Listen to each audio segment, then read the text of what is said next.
டே 10 of புத்து medicine. நம்ம வழக்கம்போல் நம்ம காலை போய் பார்த்தோம் ஃப்ரெண்ட்ஸ்.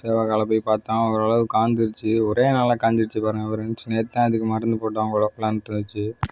அந்தளவு அது வந்து பவர்ஃபுல்லான மருந்து ஃப்ரெண்ட்ஸ். சரின்னு சொல்லிட்டு நம்ம தண்ணியை வச்சு 2 காலையும் கழுவி எடுத்துகிட்டு சுத்தமாக கழுவி தொடச்சி எடுத்துகிட்டு திரும்பி அதே இடத்துல மருந்து போட்டுவிட்டோம் ஃப்ரெண்ட்ஸ்.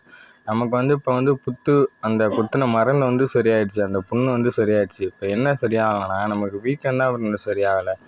அது வீக்கத்துக்கான மருந்து தான் நம்மள்ட்ட இருக்குது ஒரு மருந்து. அந்த மருந்து என்ன மருந்து எப்படி போடணும் அப்படின்னு சொல்லிட்டு நான் நாளைக்கு வீடியோவில் சொல்லிட்டேன். நாளைக்கு வீடியோவில் பார்த்து தெரிஞ்சுங்க ஃப்ரெண்ட்ஸ். அதோட சரின்னு சொல்லிட்டு நம்ம மருந்தை போட்டு சேவலை கீழே இறக்கி விட்டேன் ஃப்ரெண்ட்ஸ். அது நடக்கவே இல்லை. ஒத்த காலம் நொண்டிக்கிட்டே தான் இருக்குது.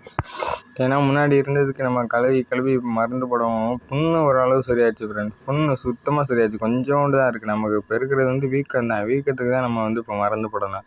அதுக்கு தான் ஃப்ரெண்ட்ஸ் ஒரு மருந்து நாளைக்கு நான் போடுறேன். அந்த மருந்தை பார்த்து தெரிஞ்சுக்கங்க என்ன மருந்து. நான் வீடியோ எடுத்துக்கிட்டே சரியான சவுண்டு ஃப்ரெண்ட்ஸ். என்னடா சவுண்டு கேட்குதே அப்படின்னு சொல்லிட்டு பார்த்தா நம்ம பயலுக எங்கிட்ட கடந்து வந்துட்டாங்க. காட்டுக்குள்ளே கடந்து நம்ம பயலுக வந்துட்டாங்க ஃப்ரெண்ட்ஸ். அதோட ஆளை சரி நம்மளும் பார்த்தா பரவாயில்ல, நம்ம சப்ஸ்கிரைபரை பார்க்கணுன்னு சொல்லிட்டு வீடியோ எடுத்து போட்டேன் ஃப்ரெண்ட்ஸ். நாளைக்கு வீடியோவில் சந்திப்போம்.